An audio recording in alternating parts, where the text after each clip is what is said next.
Good afternoon, and welcome to the Thursday, October 9th meeting of the Penfield Energy and Environmental Conservation Committee. I'm Cynette Cavaliere, the chair, and I would like us to start introducing ourselves, beginning with Roy at that end. Hello, Roy Green, committee member. John Bennett, committee member. Cheremeteff, committee member. Pat Schichler, committee member. Steve Daly, committee member. Katie Rygg, committee member. Matt Prinzing, Planning Department Liaison. Kevin Berry, Town Board Liaison. Okay, thank you everybody for joining us today. The first item on our agenda is the review and approval of minutes from the September 11th meeting. May I have a motion for approval? I'll motion. Thank you. Is there a second? I'll second. Thank you. Are there any corrections, additions, revisions that are needed? Okay, we can call the question. Can I have you two flip your name tags around? Oh, now how am I going to know who I am? Yes, right. Right after the introductions. So for the approval of the minutes, Green, Approved, aye. Bennett, Aye. Cheremeteff, Aye. Schichler, Aye. Cavaliere, Aye. Daly, Aye. Rygg. Aye. Okay, thank you. Okay, the next item on the agenda is the standing report of the Monroe County Environmental Management Council. And here we go. And Katie got to attend this meeting on my behalf. Once again, I appreciate you doing that. I did hear feedback that you loved it, so. I did, yes. Thank you for the opportunity to share all the great things that are happening in Penfield. We had quite an impressive list, but I have to say I was really inspired by just some other great projects happening across our region, and it's great that people are just there and ready to share kind of best practices and their great ideas, and maybe we can bring some of those to Penfield. Mm-hmm. Yes, I think the roundtable meeting has always been my favorite, just for that reason, to really not only be able to brag a little bit, but to hear what everybody else is doing. And kind of, you get to hear things too where you think, okay, we're working on that, maybe we can help you, or maybe you can help us. So I do love that meeting.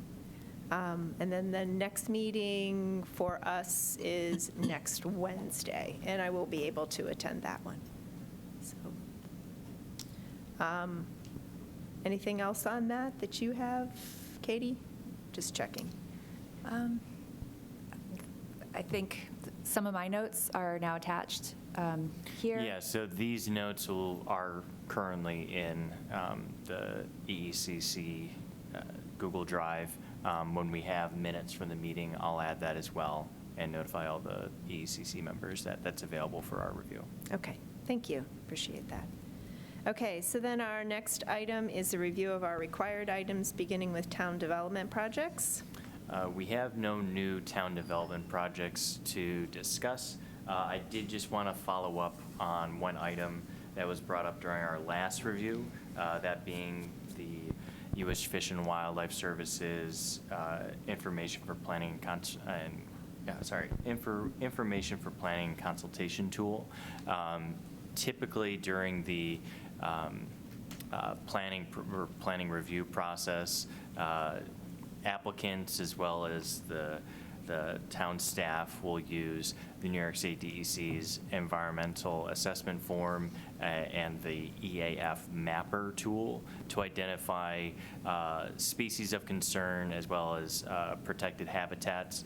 But now going forward, basically how our factors for consideration form is formatted is that so if when you're filling out an application to the town, there are sections that cite the EPOD portions of the code, and you have to provide responses that effectively where the applicant has to identify any adverse impacts to any of the following. So for each of the EPODs that we have in our code, there's a section on development standards and permit conditions. Currently, I'm looking at the list for woodland EPOD, And so there's just for each of these 7 items, they provide a response.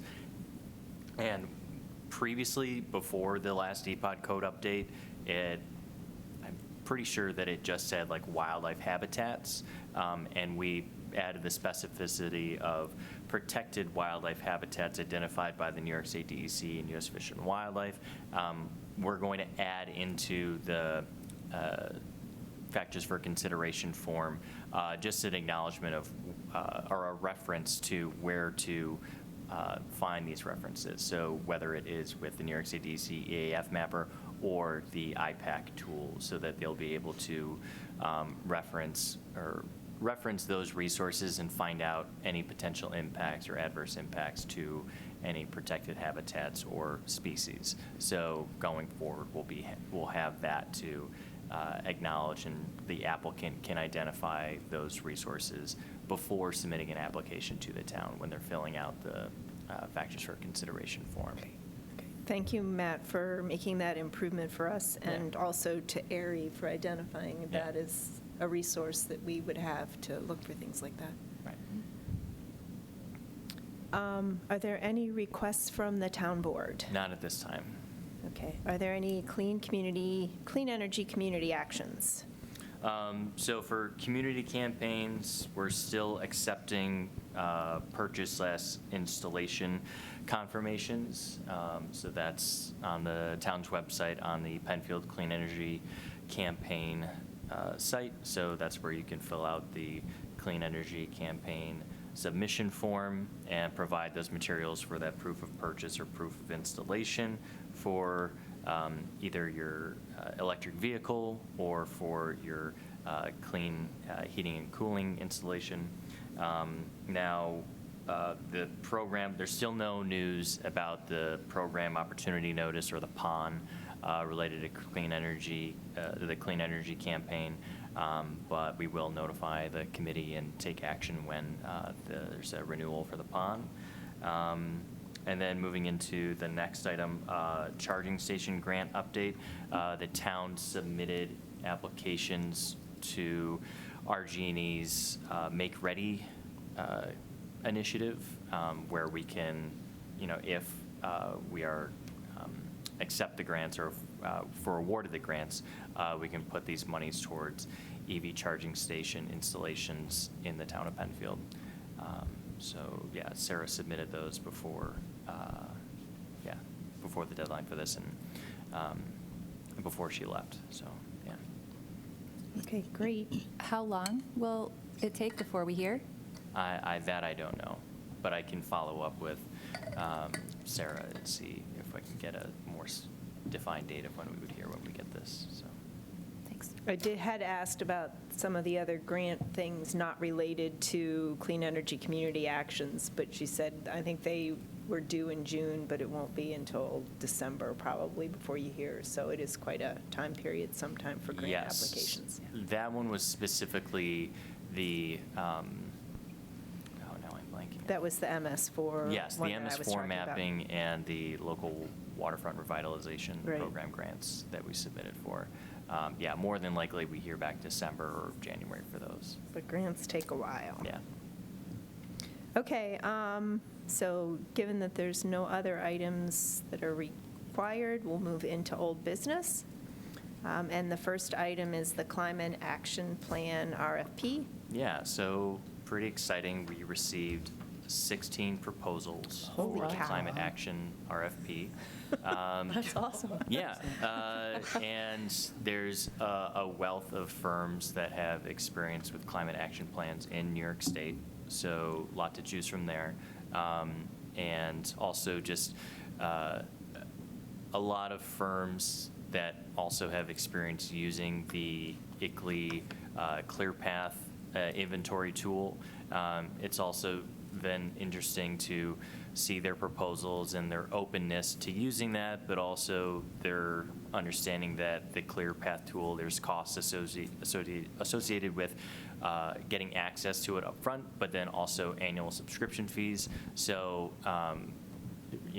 showing alternatives for using either the EPA's inventory tool or other greenhouse gas inventory tools But yeah, it's good to, look at that, look at the other options, look at their pricing proposals and see,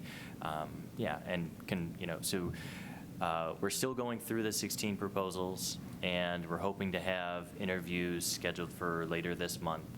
And we're still on our timeline to have a consultant awarded before the end of the year so that we can use the monies that were awarded to us through our grants, as well as the ones dedicated to this through the town's budget before the end of the year.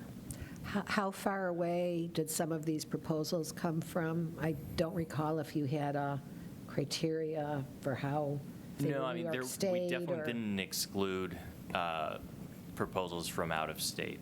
I'm sorry, you did or you I believe the didn't? furthest is Didn't? like Washington. Okay. Um, Okay.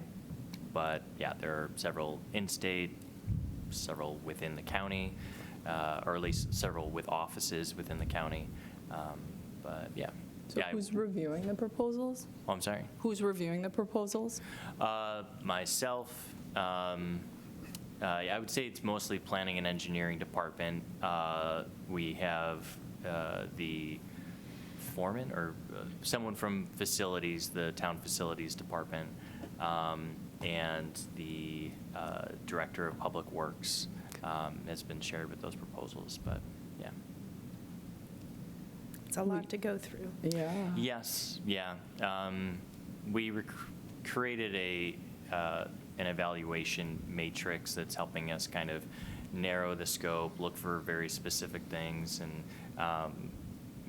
obviously we're kind of putting a lot of weight on proposals or firms that have experience with the recent local climate action plans, only because in our understanding was that if they're conscious of those and actually consulted on those, then they're more likely to align with those goals and also have a leg up on the concerns of our region. So one thing that we're looking at, and then also just the breadth of experience for those individuals working on the project that are going to be doing the greenhouse gas inventory and having that background and understanding. And so yeah, again, a lot of things to look at, but also very specific quantifiable metrics that we can look at and kind of narrow our scope on who we'd want to award this to. Great. Keep us posted. Yes, It's yeah, so exciting. I think by November, we will at least have completed our interviews. We won't have it awarded by November. Are you targeting a number of firms for the shortlist interviews? I'm sorry. Are you interviewing only a select number of the firms of the 16? Yes, we won't be interviewing all 16. I think right now we're looking at between 4 and 6. Okay. But, Great. Okay, very good. That's good news. Yeah. The next item is the Active Transportation Plan Stakeholders Meeting, follow-up. So I attended the meeting as a representative of EECC on September 30th at 4:30 p.m. It was led by Collier's Engineering Design, their planning group, and they basically held a forum with the following groups that you'll see on here. There was representatives from Reconnect Rochester, Color Penfield Green, Genesee Regional Off-Road Cycling, or cyclists, and then liaisons, 2 of them from the Town of Penfield Parks and Rec Department, the advisory committee, Rochester Bicycling Club had a member, and then the Watershed Advisory Committee, there's a representative. And to start, CED did mention that they are putting, or they have put out 5 trail cams in hotspot area intersections to collect data for the project. So they're going to be combining data collected from this on top of previous data collected with DOT data, Monroe County data as well. So that's going to be part of the presentation in the report. There also, it came up that we wanted to know if there were any candidate roads in Penfield that were going to be selected for lane reduction or traffic calming measures. Monroe County usually issues a list of those roads proposed, and they're going to look into it and let us know. I haven't heard anything yet. so that was good. There's a lot of different topics going around. It was very heavily bicycle-focused. So there was a lot of discussion on bike paths, bike safety. Safety is the number one priority. That was pretty key across the board. And accessibility. So there was good discussion about accessibility in and out of Penfield. So, it was brought up multiple times that we're kind of on an island where it's hard to get into from Brighton or Webster, the city, without having to take a main route that's not very safe by bike or even walking. The gentleman from, I think he was one of the representatives from the Parks Advisory Committee, he actually has mapped a series of connected trails that take you off-road for miles, and you can go all the way up north, you can go out east. Most of them are through Penfield and not so much into the city area, but it was really interesting, and a lot of it was town-owned property or easement property, and then there was one that I think would belong to the school district, and some were, wet. They'd need some kind of like decking, but he definitely was very excited to share that. I know it's unofficial and it's not a public mapping, but it was interesting. And it was very well thought out, I thought. And he actually walked all of these like miles of trails. It was really cool. So another thing people wanted to make more of a standout or make more of a priority in Penfield would be those flashing crosswalks like they have in Pittsford. When you push the button, they flash just to let cars know that people will be crossing. That was brought up. The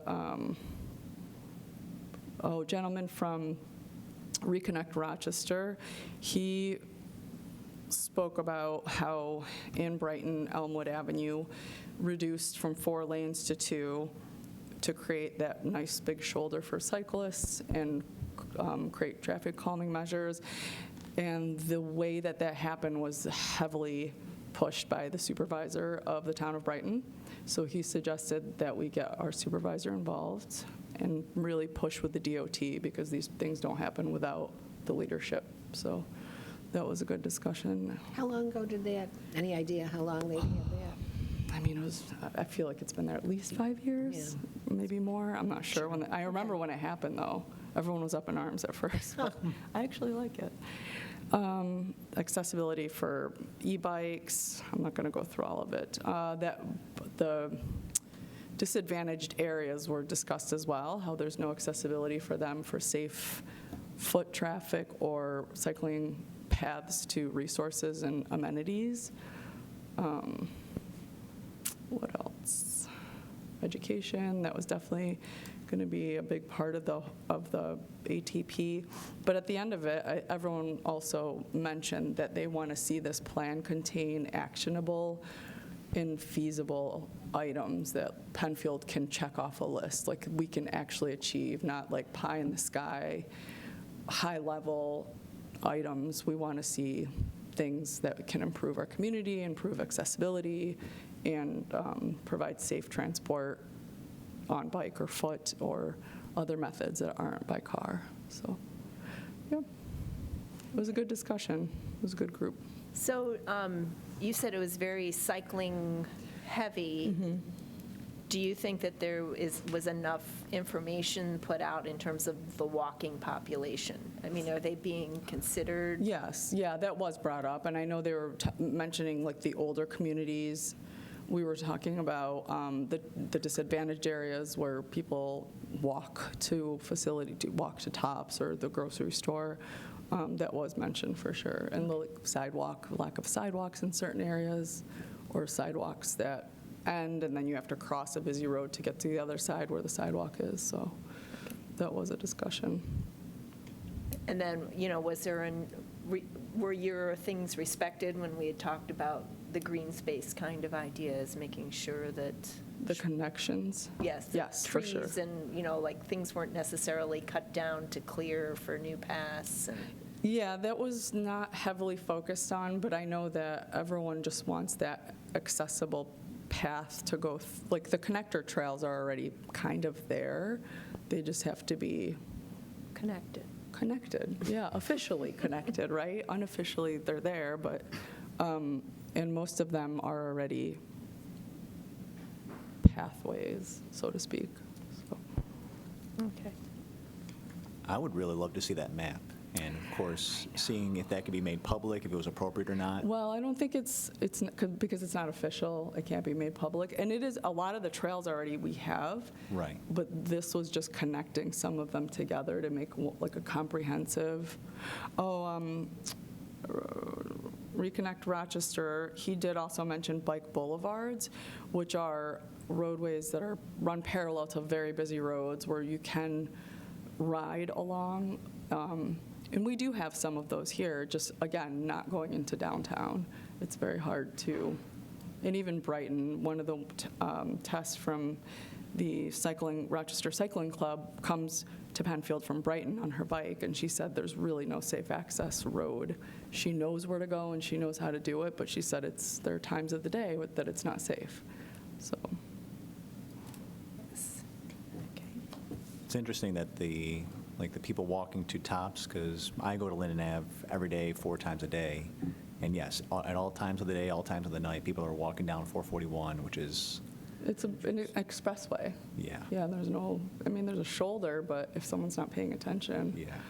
it's terrifying. I see somebody standing along Empire Boulevard looking like they want to cross, and I'm like, you're taking your life in your, it's really, any properties on the south side, Creek Street area, all of that Plank is, if people wanted to walk to the grocery store, it's very dangerous. So. High traffic, for sure. Yeah, I do like their selection of hotspots. It does seem like they caught some that would be indicative of other places. Right. Yep. So. Yeah, I think they did a good job selecting those locations, too. And what are they tracking? They're tracking vehicle quantity, but also they want to see how many people or cyclists go through that intersection daily. So it's just collecting data. And then also accidents. He did show, Tom from CD had a map that showed accident locations with cyclists and pedestrians, and there were a lot of them in those intersections. So. I wonder if The they only could. thing with tabulating the number of cyclists that go through that particular location, it's not going to capture, well, I go around, a person Right, goes right. way around, Yeah. and who would go through if it were safe, or that's the only trouble with that. Right. It's, the use as it is now being a dangerous cross point. Right. That's a good point.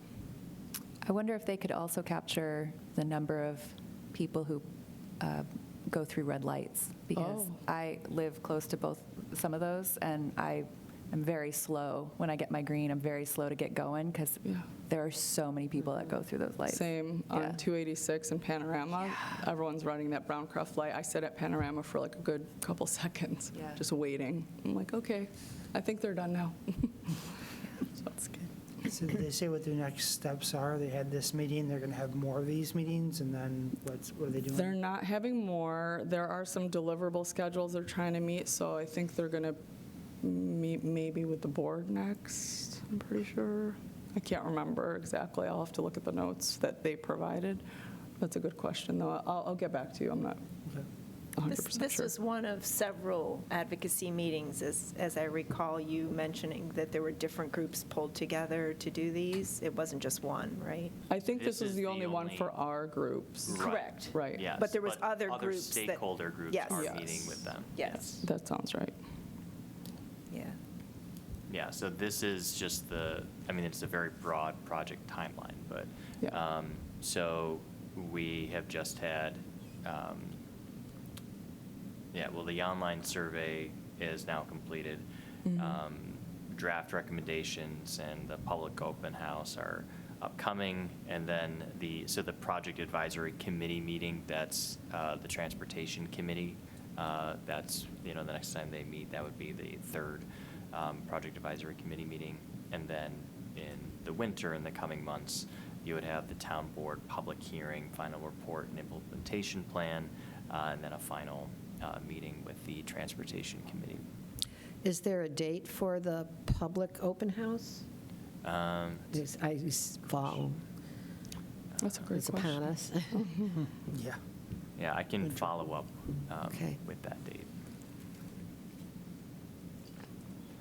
I was just curious if there's any other opportunities for us to get involved when they actually come up with some recommendations. Are they going to go back to the stakeholders or not? Do you know, Matt, if they're going to present? I don't know if there's a follow-up. I think that if anything, the recommendations would be presented to the Transportation Committee, and they would provide further input, but I don't know if there is any further dialogue between these advocacy groups or any of the other stakeholders from this point on. Okay. But that being said, I mean, once the plan is adopted, then there's opportunities for EECC or other committees to either lend support to, once we're actually implementing those recommendations, then EECC can provide support and things like that. So internally with the stakeholders, we are having a follow-up meeting just to discuss, I don't know, maybe additional information we could send, but I don't know that that's going to be an option. I know the online poll is closed now, the survey, but I think it's in a couple weeks that we're meeting. I can let you know if you're interested. I'll summarize it and send it to the group. Thank you. It's interesting. My thought was more about, like, you consult with stakeholders, you come up with some recommendations and action items. You'd think you'd go back to the stakeholders to find out if that actually met your concerns or not, but maybe this process is a little different.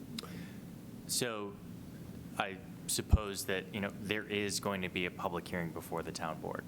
So any of the groups or members of those groups could go to the public hearing before the town board and voice any recommendations or clarifications at that time. So before the public hearing, would they release the actions they're proposing? Yeah. So, before it goes to the public hearing, they would have to make public the draft plan, right? Okay. So.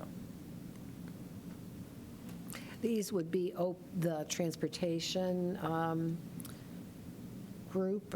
Would they be open meetings? Because I would wonder, if some recommendations were made and you can see in the final plan they weren't taken on, to know perhaps why, that there might have been a discussion about, why it wasn't going to work, or. So similar to our meetings, they are open in the sense that anyone can attend and, they can watch the meetings remotely at home. Okay. But it's not a public hearing where the public can come up and speak during the meeting. It's really for the work session and for that committee to do work. But that, they can, take opportunities to have discussions with the public, but it has to be on the agenda beforehand. Oh, I just meant for someone, from the group, your group that made these recommendations, to hear the discussion about it. Sure, absolutely. So that would be one, or my personal recommendation is to keep an eye on those transportation committee meetings coming up for when they'll be meeting to discuss the active transportation plan and hear on how your recommendations are being incorporated into the active transportation plan. It's going to be on the Penfield website, right? Yes. Okay. Are they going to be held simultaneously with the planning board meeting, or no? Oh, no. Separate, So it's its own. planning board and transportation committee, two separate groups. Okay. But if you're wondering when they meet, if you go to your government committees and transportation, you can go to agenda meetings and videos, and you have their 2025 transportation committee meeting schedule, so that usually you can see all their meetings, but then you can also look at any upcoming agenda Great. when they're posted. I can keep an eye on it and let you all know if you're interested. That seems out of date there. No, just their last meeting, the minutes aren't available yet. Yeah, they don't have the upcoming agenda yet. Like, our agenda was posted just this last Friday, Gotcha. right? And they likely haven't approved the meeting minutes because they haven't had their October meeting yet, so. Are the results from the community survey available anywhere? That I don't know. I don't believe think so. I think they Yeah. just closed it. Right, so they Yeah. probably need some time to, churn through the data and create summaries and things like that. Right. Okay. Good. So their meetings seem like about the middle of each, I can't tell what day it is, but it It seems looks about to me like the- it's a Tuesday was my guess. Yeah, is- so And it if we looks look like a at- third Tuesday, quickly, if Yeah, I've so done it. October 21st would be their Yep. next meeting.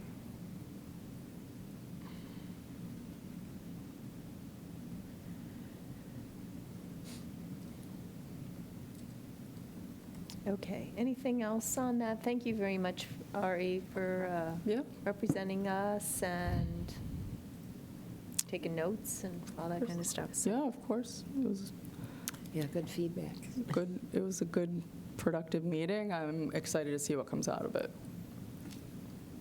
Okay, so that brings us, and is there any other old business that has come up for us to cover? Okay. None at this time. Going into new business.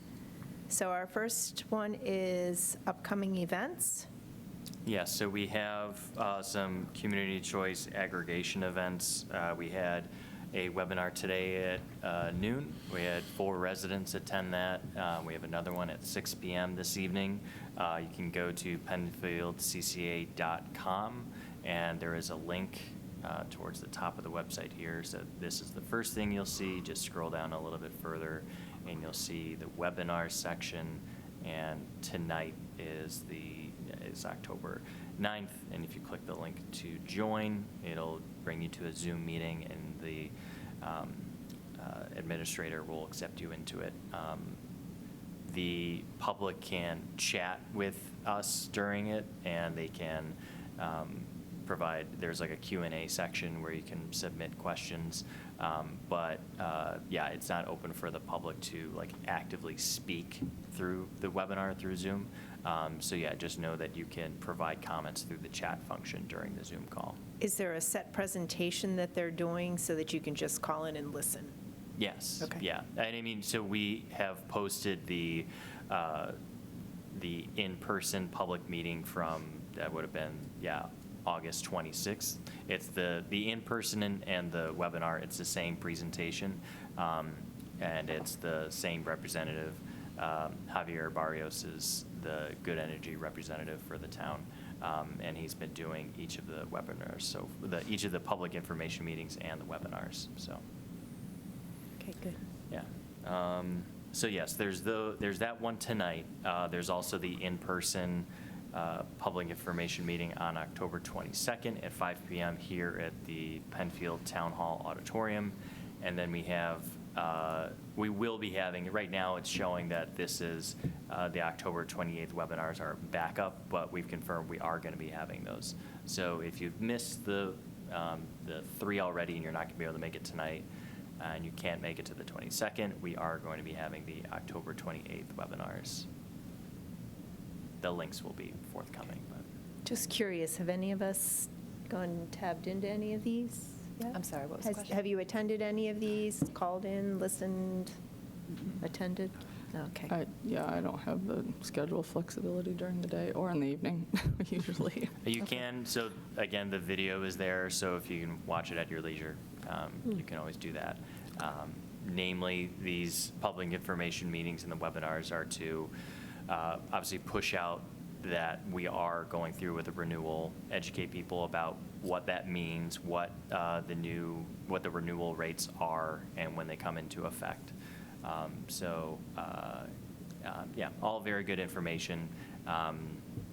I wouldn't say that there's been a swell of people coming into these, and I think so far our impression is that, this is our 3rd run of the program, so we initiated it, and this is our 2nd renewal now, so it could be that a lot of the town understands what the CCA is, and they're just aware that as long as they understand what the new rates are, then that's the main thing for them, the main thing that they want to know. And they can find that on the PenfieldCCA.com website, and it'll show what the current rates are, but also the renewal rates, which are right here. So Penfield Green, that's the 9.82 cents per kilowatt hour, and then you could potentially opt up. That's the 100% renewable electricity, and that would be the 10.293 cents per kilowatt hour. Matt, could you scroll down to the prices down below? Yeah. So when they were looking at comparisons, the prior 30-day average RG&E price to compare, prices were a lot lower than they are right now. I just happened to look before this meeting what the 30-day look back was today, and it's 9.295. So it's just behind 50% green. And the RG&E default electricity mix is very far from 50% green. So anyway, it's pretty easy to opt back in. So if people have opted out. Not only is it easy, there's no charge, or I should say there's no fees associated with either opting in, opting out, or opting up. It's just a matter of waiting, so you have to wait until the next cycle or the next billing period. So yeah, it won't be immediate, but again, there's no fee for opting in, opting up, or anything like that. Oh, I'm looking at, this is 2023, because it's not 9.66. This was the last time around? Yeah, that's the old rate. Okay, so, but it's still even, Yes. it was still in the Yes, seven. Yeah, these are the Sorry. rates. Yeah. For Yeah. 2023. But Current. the 30-day look-back period, I believe that this would have been late July Okay. that they did yeah. that. And so right now, it's 2 pennies more. Yep. Yeah, and I mean, I think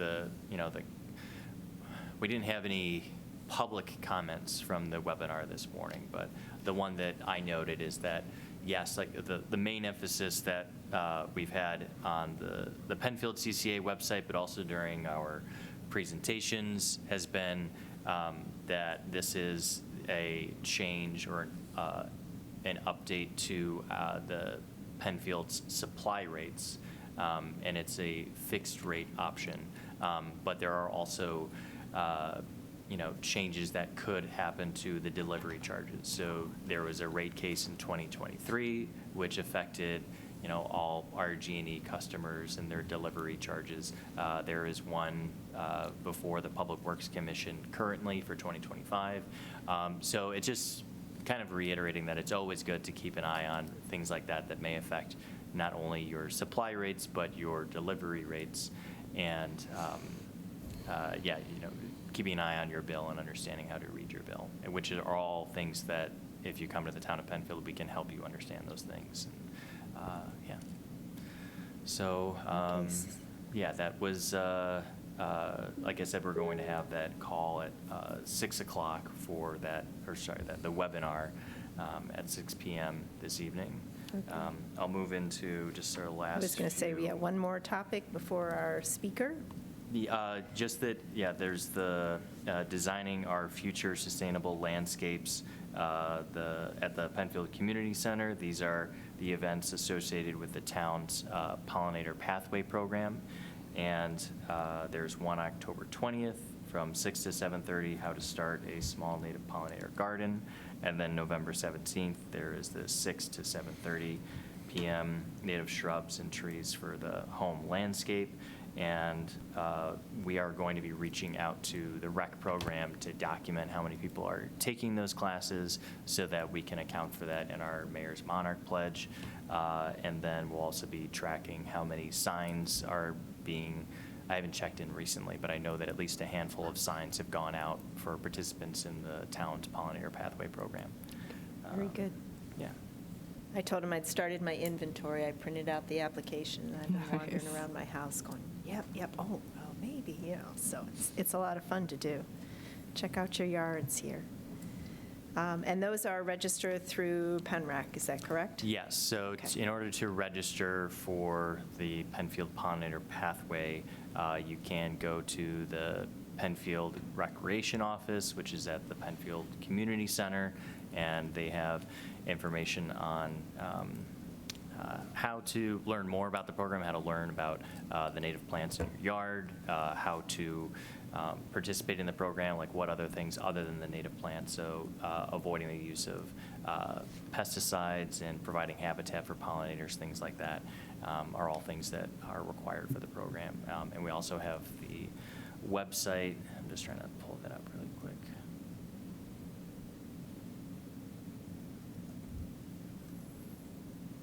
Yeah, so the Penfield Pollinator Program, they can find the native plant list, the application form, you can fill that out at home and then bring it into the rec office, and if it's deemed complete, then you'll get your sign and can throw that in your yard and proudly represent the Town of Penfield and its Pollinator Pathway Program. Okay, good. Okay, so at this point, if you could introduce our guest speaker and. Yeah, so this evening, we have a guest speaker with us, Ryan Elliott. Ryan is going to be presenting on New York's Great Lakes Action Agenda and opportunities for the town of Penfield to contribute to this, and just kind of conditions within the region that we should be aware of. But yeah, I'll pass it on to Ryan. I'll also get you your clicker here. Oh, Okay, hold on. thank you, Matt. Yeah. And while you're working on getting that pulled up, Yeah. I have these slides set, and the action agenda is really broad and covers a whole lot of topics. And I know Sarah had originally reached out about an interest in a plan I'm working on in the Genesee River Basin that's looking at sediment and phosphorus loading and mitigating those. So if at any point there we want to spin off and like dig in a little bit more on any specific piece of the agenda or any of the slides that I have, like, feel free to interrupt me or stop, and we can talk about what's like most of interest. And I do have a couple minutes baked into the end for questions and everything, but like I said, if people want to stop and talk about things, that's perfectly all right. Well, welcome and thank you for joining us tonight. Yeah, I appreciate the opportunity to come give the presentation, and I'm our Southwest Lake Ontario Watershed Coordinator with DEC's Great Lakes Program in partnership with the New York State Water Resource Institute at Cornell. And so a lot of my work focuses a little bit west of here in the Genesee Basin, and then the parts of Monroe, Orleans, Niagara, and Genesee counties that drain up to Lake Ontario, minus the Niagara River. And but we have our Eastern Great Lakes Watershed Coordinator, Emily Fell, who had been copied on the emails that were setting this meeting up today. And she covers everything east of the Genesee Basin on that map. And I have a map further on that breaks up the sub-basin. So in the future, like, I'm always happy to talk with folks, but she facilitates implementation of our action agenda formally for everything east of the Genesee Basin. So just Penfield's pretty much the start of that. Okay. But, And I think if you don't mind just shifting your microphone just a tad towards you, you're fine. Yep, You don't, yeah, a little bit better? Probably, yes. Yeah, I think I can hear that a little bit more. Yep. I think Matt's still working out a couple logistics there. All right. There we go. Looks like that's working. Clicker is not, though. Doesn't want to work consistently. No, let's see. That's all right. Worst comes to worst if I just say Wanna next just slide or just move over here. I can just go to the next slide, or you can say next slide. Yeah, I could just do next slide. That's fine. All right. So I think I've already covered what I was going to say on the title slide and everything. But yeah, just real quick, Ryan Elliott, I'm our Southwest Lake Ontario Watershed Coordinator with the Great Lakes Program. And my main role is to facilitate implementation of our state's Great Lakes Action Agenda within that Southwest Lake Ontario subbasin, though there are various efforts I get involved in that have more lake-wide or binational significance.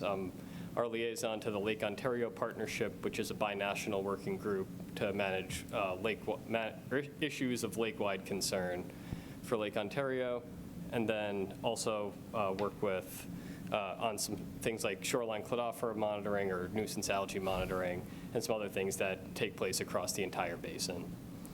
And so and the agenda was up on the last slide, if you could jump back one. Had a little time for introductions. I will cover the background for our state's Great Lakes Action Agenda that we released in 2023, and then get into some community science tools and funding opportunities that might be of interest to you or other groups that you work with. And again, little time for questions at the end. But again, if anything is particularly of interest, let me know and we can stop and talk about it. Mike, still okay? Yes. Perfect. So the Great Lakes Basin in New York covers over 42% of the state, and as I'm sure everyone here is aware, is a really important resource for drinking water, recreation, and a lot more to millions of New Yorkers and folks in Canada. And the Great Lakes program applies an ecosystem-based management approach, which I'll define in a second, that supports our mission that's up on the screen here to protect, restore, conserve, and enhance the chemical, physical, and biological integrity of the waters and associated natural resources within the Great Lakes Basin for sustainable use and enjoyment by the people of New York. And that ecosystem, is anyone familiar with that term, ecosystem-based management? I'm seeing some shakes and some opposite shakes. So ecosystem-based management is a systems approach that strives to balance the needs of people, nature, and the economy through science-based decision-making. And there's 9 key components of it, which are in the bullets on that figure, but you can't really see them that well from here. But it includes a place-based focus, so working site-specific, recognizing the differences between places, protecting ecosystem structure, function, and key processes, recognizing interconnectedness within and among systems, and integrating those ecological, social, economic, and institutional perspectives.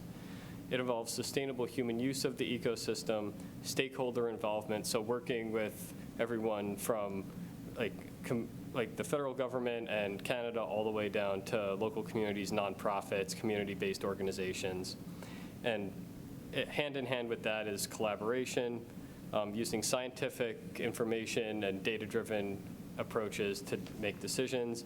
And then the last one is adaptive management, so not just picking a path and plowing ahead with it. It's the process of refining your strategy in response to changing conditions or when you evaluate how your approach has been successful or not. And so we released our Great Lakes Action Agenda for New York in 2023. And there's 6 main goals that the agenda covers. And those 6 goals, the first one is to reduce or eliminate releases of persistent toxic substances, everything from emerging contaminants like PFAS to legacy contaminants like mercury and PCBs. The second goal covers controlling sediment, nutrient, and pathogen loadings. So everything from restoring riparian buffers to working with the agricultural community to implement best management practices. Third is preventing and controlling invasive species. So a lot of that is working with our partnerships for regional invasive species management, our regional aquatic invasive species coordinators, on everything from water chestnut, hydrilla, Eurasian water milfoil. You could go on and on with the invasive species list. The fourth is to conserve and restore native fish and wildlife in their habitats, which covers various species from Atlantic salmon, lake sturgeon, piping plovers, and a whole host of other species, but those are the 3 that come to mind right away. And the fifth goal is to enhance community resiliency and ecosystem integrity, so tying in with programs like Climate Smart Communities or Clean Energy Communities, the Resilient New York Flood Study Program, and other efforts like that. And then the 6th and final goal is to revitalize local communities through sustainable management. So that includes water resource conservation and things like promoting access to water and wildlife-dependent recreation opportunities. So, never bored. And so we also have 7 cross-cutting priorities that are included in the agenda that aren't standalone goals all in themselves, but are more integrated throughout the agenda and can apply to each of those goals. And that includes promoting diversity, equity, and inclusion, so making sure that all voices in the basin are heard and considered when we're working on this, because the work in the basin is going to affect all the communities there. educating the next generation of Great Lakes stewards, which we have a program called the Great Lakes Ecosystem Education Exchange that we run in partnership with New York Sea Grant. And we also have events like Day in the Life, where we get students out in streams to do water quality monitoring, site evaluations, do some benthic macroinvertebrate surveys with them so they can see all the larvae that are crawling around underneath the rocks and cobbles. Next is to integrate traditional ecological knowledge as equally valid as Western scientific knowledge, and traditional ecological knowledge is a subset of indigenous knowledge that focuses on the environment and human environmental relationships. And then next is strengthening local capacity, engagement, and partnerships. I feel like that's a really critical one because just with those 6 goals on the agenda, there's no way that our program that's a little over a dozen people is going to tackle all of those things all on our own. Lots of groups have expertise that we don't, and we have some resources and opportunities that groups might not have available to them otherwise. And so it really takes building local capacity to go after some of these problems and supporting partnerships to really identify where we can align on certain project priorities and opportunities, and hope to address local priorities at the same time as driving forward state and binational priorities for the Great Lakes. And then next is innovating, elevating, and maintaining Great Lakes restoration, which really focuses on that adaptive management approach, really not being stagnant and making sure to really apply science in a way that helps us better manage the basin and continuously improve. Tied in with that is accelerating collection of and access to science. So not just funding and doing some research ourselves, but also making sure that that science is not just published in a journal somewhere, but is communicated in a way that's accessible to most folks and not locked behind a paywall somewhere. And then the last is to prepare for and adapt to a changing climate, which it covers everything from flood resiliency to drought resiliency. I know most of the state is in a drought watch or warning right now. Hopefully it doesn't get much worse. Put gutters on my house in July and it's rained twice since then. All right, next slide. And so the agenda is broken up into, each goal has 3 or 4 strategies associated with it, and each strategy has supporting actions that are broken up into research actions, assessment actions that look to characterize an issue, planning, so some of that would be like clean water planning or resilient stream corridor studies, implementation actions, so like actually getting projects in the ground, evaluating, so measuring success and enhancing our ability to apply that adaptive management approach, and then education and outreach activities. Next slide. And so I have each of the goals, and getting into the whole list of actions that are associated with each of these we'd be here all night reading through each of them. But I wanted to touch on the strategies that we have for each of them. And so where was it? Got my notes here. So with goal 1, that's focused on reducing or eliminating releases of persistent toxic substances to protect ecological and human health. We want to increase our understanding of the risks of contaminants of emerging concern and other toxics on New York's Great Lakes people, fish, wildlife, and plants, to control, reduce, and eliminate sources of legacy and emerging toxic contaminants to waterways and aquatic ecosystems, and to reduce chemical use and discharge by industry and consumers through education and outreach, technical assistance, and funding. And some of the associated actions there include assessing concentrations of contaminants in those fish, wildlife, and vulnerable fish-consuming populations, characterizing effluent from wastewater treatment plant and other facilities, and promoting best management practices to help reduce discharge of pharmaceuticals and pesticides from industry, agricultural operations, and private residences. And goal 2, focusing on controlling sediment, nutrient, and pathogen loading to protect drinking water, aquatic life, recreational uses, and people, has 4 associated strategies. The first is to identify sources of impairments and implement plans and projects to improve both tributary and nearshore water quality. Second is to support municipal efforts to protect water quality through land use protection and water infrastructure improvements, and there's several state grant programs that support that, one of them being the DEC's Water Quality Improvement Project program. The third is to reduce sediment and nutrient runoff from agricultural sources through best management practices, comprehensive farm planning, and soil health programs. And we work closely with Department of Agriculture and Markets, as well as the county soil and water conservation districts to help achieve that, because they typically have the best relationships with farmers and can really work with them more one-on-one than we have the capacity to within the program. And then the last strategy here is to expand the protection, restoration, and maintenance of riparian buffers to benefit water quality, climate resiliency, and habitat. And within that, there's various clean water planning efforts that help support these goals. One of those was that Genesee River Watershed Implementation Plan that I'd mentioned that Sarah had reached out to me about initially. And the clean water plans, there's several for the majority of the Finger Lakes have either a 9-element plan or a total maximum daily load that a lot of them are looking at phosphorus, nutrient loading, specifically phosphorus. And so that's one way that DEC engages on that. And then, next slide. Ryan, actually, can I, Yeah. question, I guess, I don't want to pepper you with questions about water quality, but No, yeah. with respect to HABs, is that, I know that's an issue in the western side of Lake Erie, I know it's an issue in the Finger Lakes. Are HABs, are we seeing those on the western side of Lake Ontario? Is that an issue that we're experiencing here in the Great Lakes? We see less on the lake proper.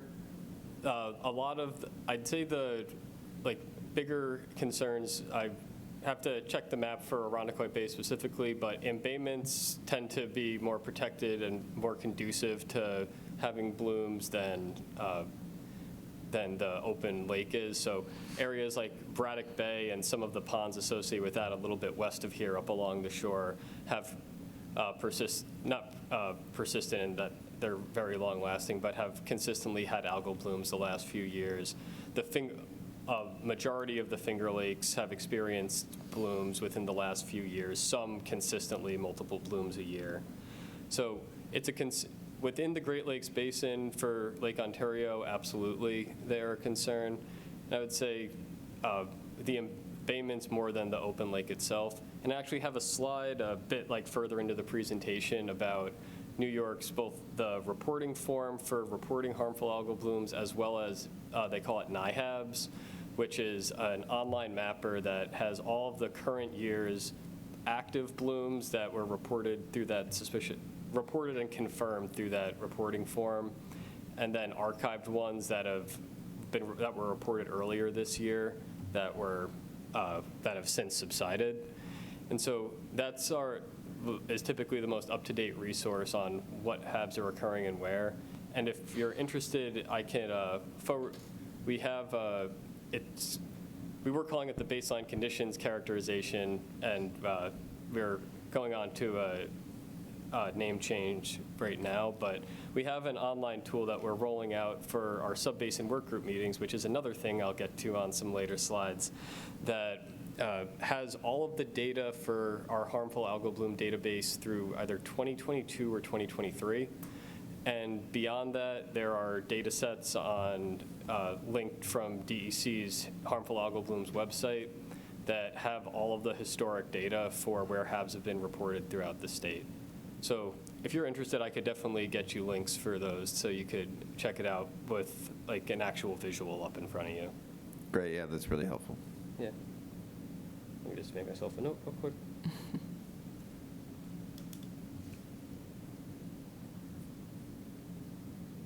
All right. Any other HABs-related stuff while we're on the topic? All right, great. Okay, cool, we're already on the next slide, perfect. All right, so the third goal, as I mentioned, is preventing, controlling invasive species, and we shortened those up for our slide, but the full language is to prevent them from impacting waterways and riparian areas, to sustain a healthy Great Lakes ecosystem, and economic and recreational opportunities. I know I was in a meeting a couple weeks ago for that Genesee River Watershed Implementation Plan for people marking up maps, and we got a lot of comments that people wanted to share things that were outside the Genesee Basin, which, although it wasn't the purpose of the meeting, were I knew the information would be relevant going forward. And one of the spots someone mentioned was a water chestnut concern in the southeast corner of Irondequoit Bay. So I wanted to mention that was raised at one of the last meetings I was at. But overall, the strategies for Goal 3 include promoting ecosystem-based, science-informed approaches to improve understanding and management of invasive species. So a lot of those are research and assessment actions. The second strategy is to implement early detection, rapid response, spread prevention and control projects in high priority and aquatic and riparian areas. Some of that being hydrilla control in the Tonawanda, the Erie Canal, and Cayuga Lake, as well as the early detection rapid response protocols. Really, once invasives get established, they're very hard to get rid of. So that old saying, like an ounce of prevention is worth a pound of cure, like really applies to invasive species management. And then strategy 3.3 is to establish comprehensive invasive species outreach and training programs to increase local engagement in invasive species prevention and control. And I know the prisms, Finger Lakes Prism would be the active one out this way, do offer training programs throughout the year. So that they are one partner who really kind of takes the reins with the invasive species work.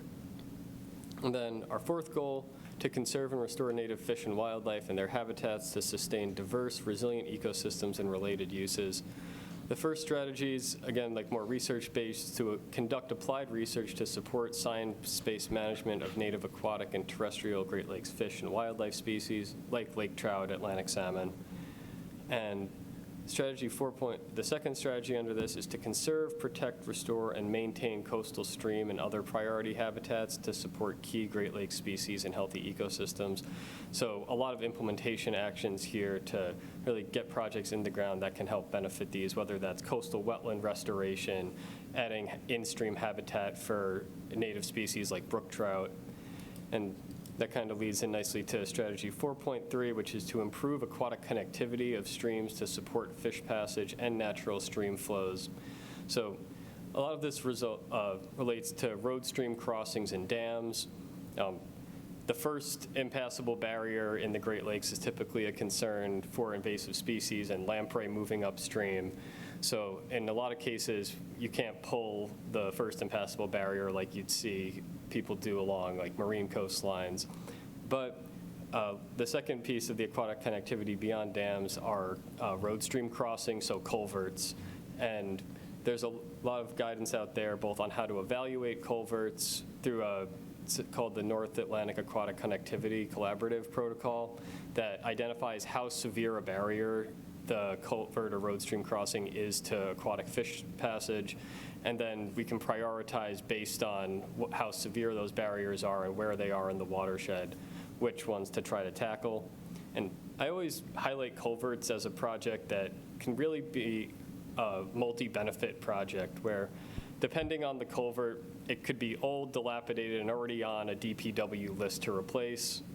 It could be contributing to upstream flooding if it's constricting flow and undersized. If it's undersized, you could also have high velocity of water coming out the other end and creating scour and erosion downstream. And it could be impeding aquatic connectivity. So if you find the right culvert that is causing multiple problems, you can really address a whole lot of issues all with one project. And then the fourth strategy on this one is more education-based to engage communities, students, and the public in habitat conservation through citizen, community science, education programs, and land stewardship trainings. And next slide.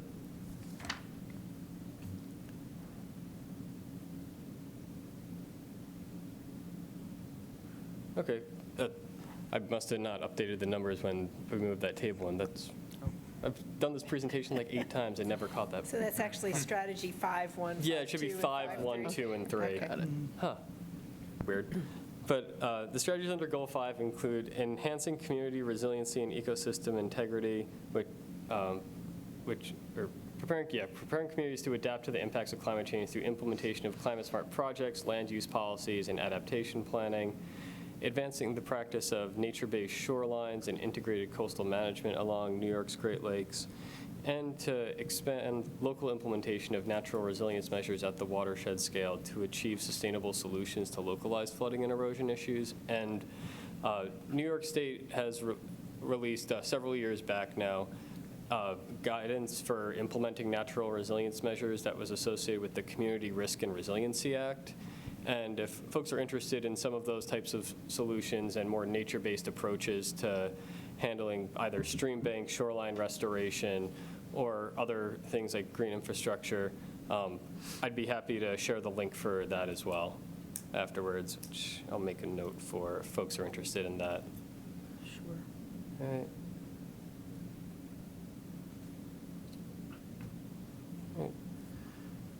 And goal 6 is to revitalize local communities through sustainable management and stewardship of Great Lakes lands and water. So evaluating and promoting actions to protect and sustain drinking water sources, including water supply, aquifers, and surface waters. One big program that DEC and Department of Health have for this is the Drinking Water Source Protection Program, or if depending on which newsletters you get or don't get, if you've seen the abbreviation DWSP2, that's the acronym that gets used for the program all the time. But that's a free technical assistance program for that municipalities can apply to help develop plans in partnership with New York State that would ultimately be approved by New York State to help protect their drinking water sources. And then strategy 6.2 is to promote sustainable land use practices, plans, and policies to revitalize communities, conserve open space, protect viable agricultural lands, and inform renewable energy development. And right now, one thing New York State is working on are updates to the New York State Open Space Plan that was last published in 2016, and last few years they've been working on revisions to that plan.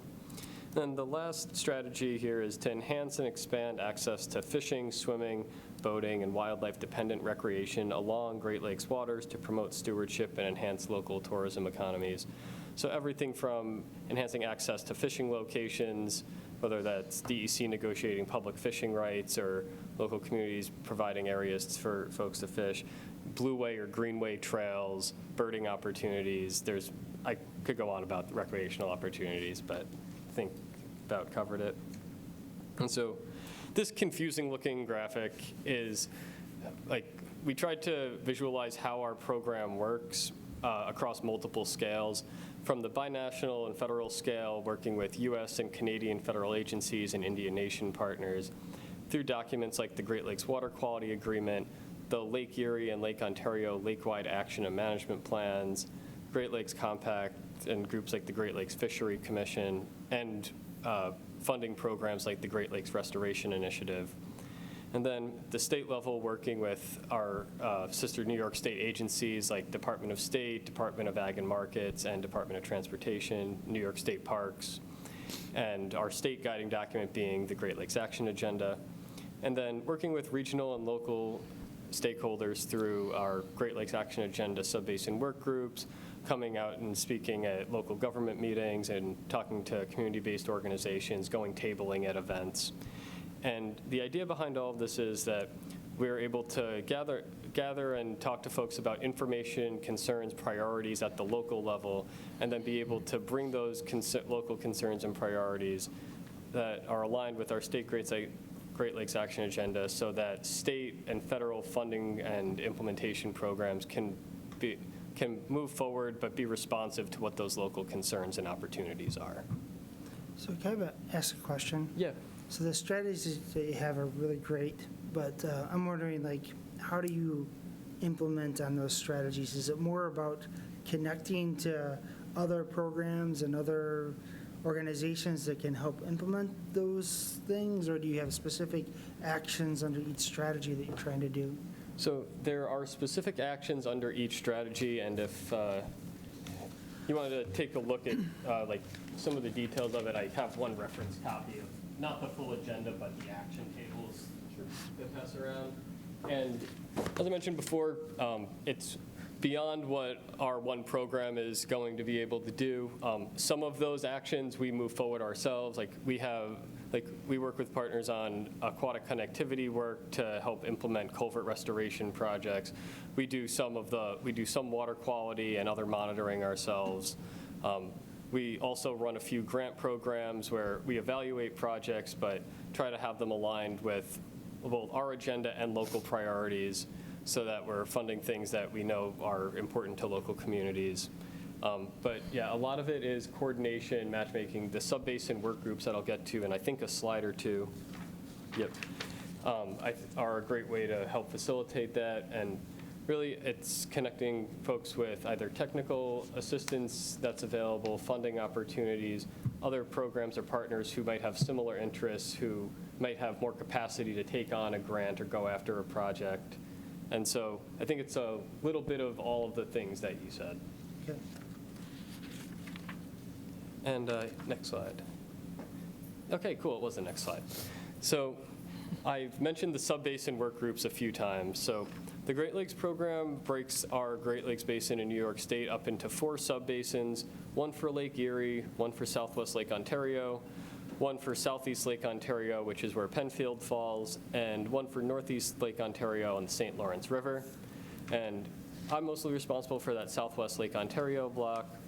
And then for each of these sub-basins, we organize a sub-basin work group. These groups meet twice a year, and actually we have our fall meetings coming up in the next few weeks, which I do have a slide on after this.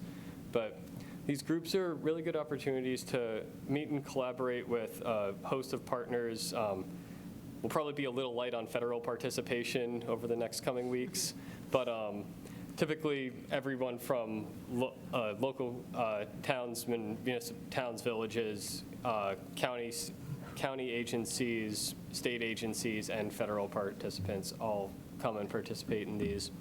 And they're a good way to help identify and advance ecosystem-based management projects and research needs, again, connecting and collaborating with partners.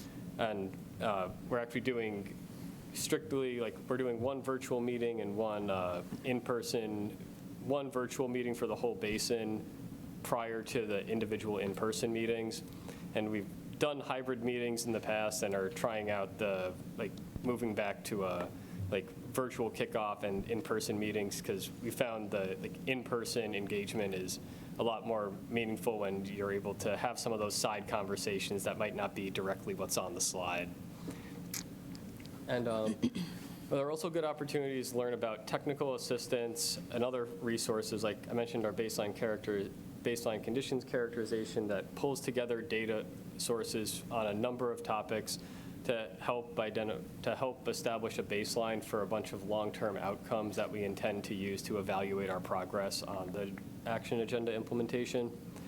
And then it's also a good spot to learn lessons from, there's always time for partner updates, so a good time to learn lessons from folks who might be working on similar projects to things that you or your community are interested in.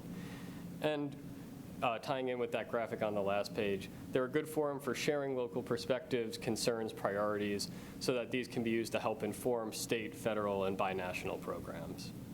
And next slide, perfect. So we do have these meetings coming up. The virtual no worries.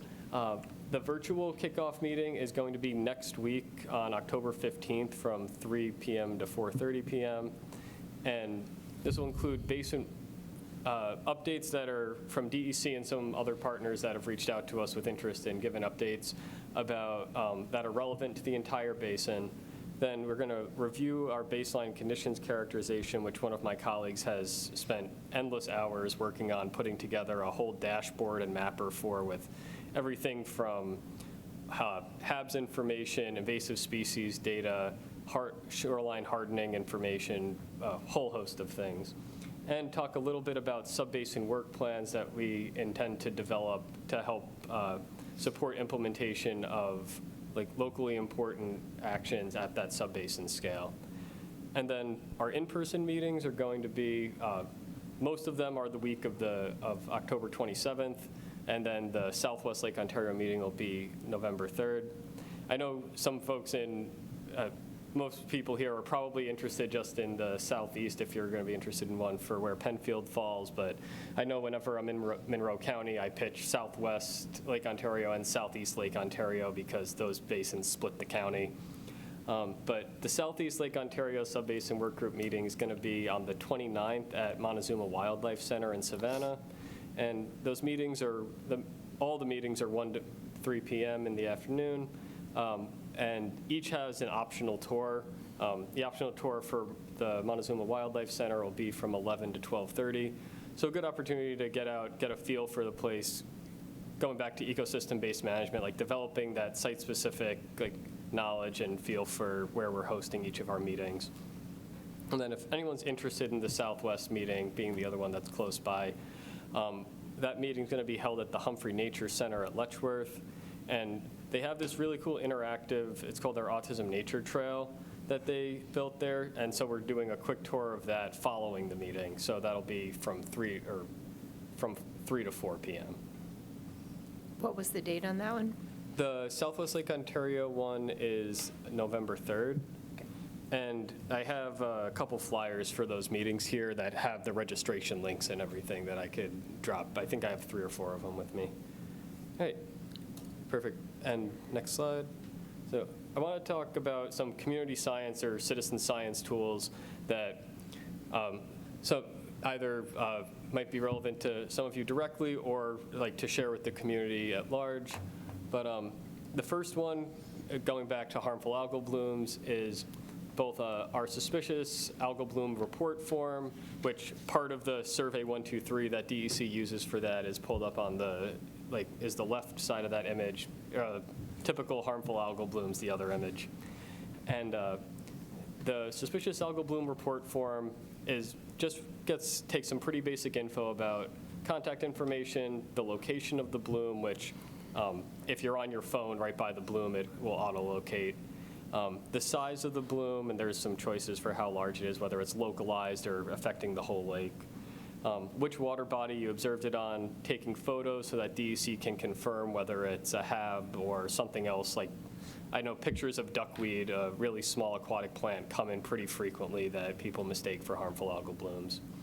And then any comments about the bloom. And when those reports get submitted, DEC reviews those, confirms whether it appears to be a HAB or not, and confirmed harmful algal blooms are posted to that NIHAB's website. And when there's potential drinking water concerns, that information's communicated to the local drinking water operators and Department of Health. Okay. So I do just want to let you know that you have like 3 minutes. Oh, So wow, it really, time seemed to fly, so I don't know All if right. you have a couple really highlights to. You know what? We can go through these super quick, and if there is anything that really piques your interest, I can stop and focus on that. So next slide. We also have a nuisance algae reporting tool for Cladophora, which looks like cottony, long green hair if it's attached to hard underwater surfaces. It's a native species that just can grow it to excessive amounts under the right conditions, clearer water and higher nutrients, and can become a real nuisance when it washes up.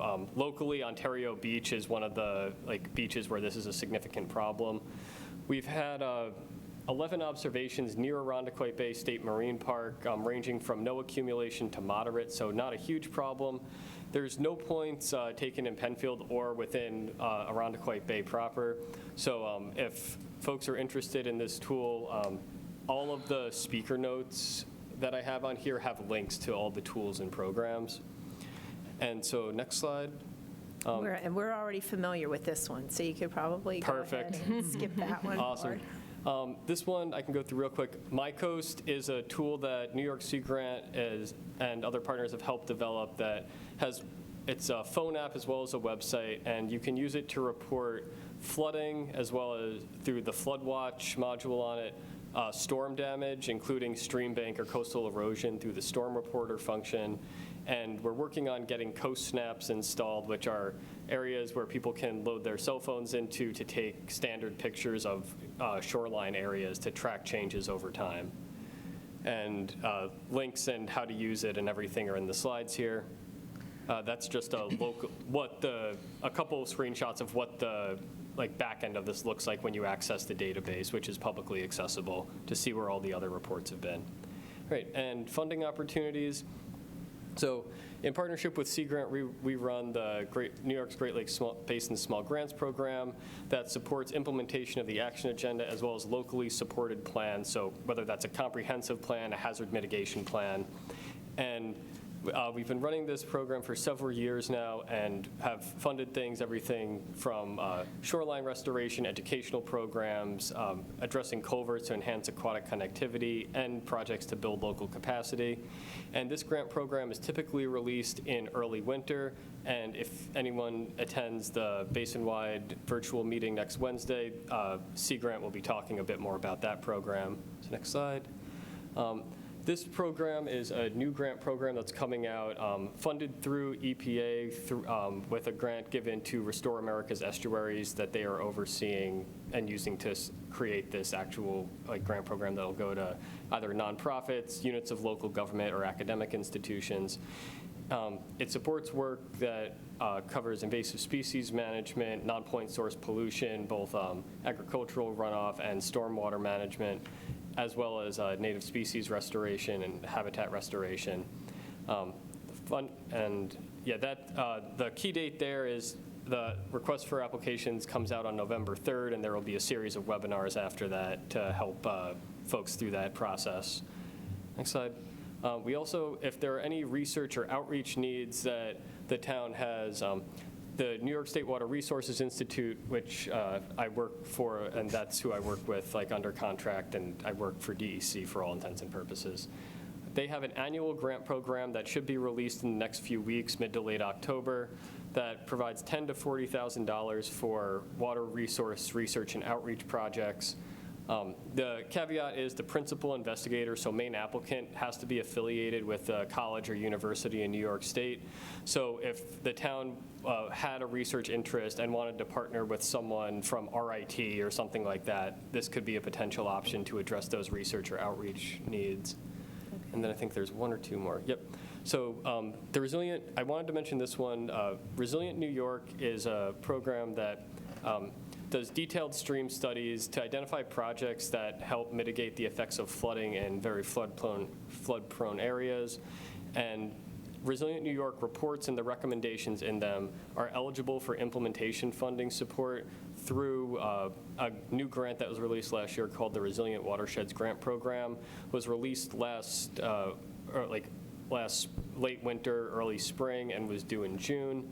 And I mention this because if you go to the next slide, please. There is a study for Irondequoit Creek that was completed in September of 2022. It had 3 high-risk areas where there were recommendations or management alternatives provided. One of those high-risk areas is in the southwest corner of Penfield, and there were a couple alternatives discussed to address flooding in that area, both creation of a flood bench, removal of a berm that was causing some flooding, or modifying road stream crossings to allow for more water to pass through. And where's there a berm there? I don't have the map up in front of me, but I do have the link that's there. If you go to... Oh, down at the bottom? Yep. Okay, I can look at it. Very good. Yeah, finding that map now would take a little bit of time in there. I do have that report up on my laptop, though, so if you have a minute after I'm out of time, I'd be happy to pull it up for you. Okay. Yeah, so we apologize for the short timing for our meeting today, so kind of appreciate you giving the racing tour of this. Definitely can hear your passion in this. Yeah. So I think it was very good. It looks like you've given us a lot of information, and I know we can definitely follow up with you to get answers of questions that we don't have time to ask. Yeah, so. I really appreciate the opportunity to come talk and share some information about the agenda with everyone. And like I said, was kind of really good timing with our work group meetings coming up in the next few weeks. So there were QR codes and links and everything for that, but if anyone has any questions about signing up for those meetings or anything, feel free to shoot me an email. I don't know who all was copied on the email thread, but I can, if there's... yeah, Matt's and his team's pretty good about getting us access to those things. Yeah, we can get you the contact information. Okay, perfect. I'll follow up with you for that afterwards. Yeah. But, okay, so thank you very much. And based on Matt's needs to move to another meeting, I'm going to go ahead and call the October 9th meeting of the Town of Penfield's Energy and Environmental Conservation Committee adjourned.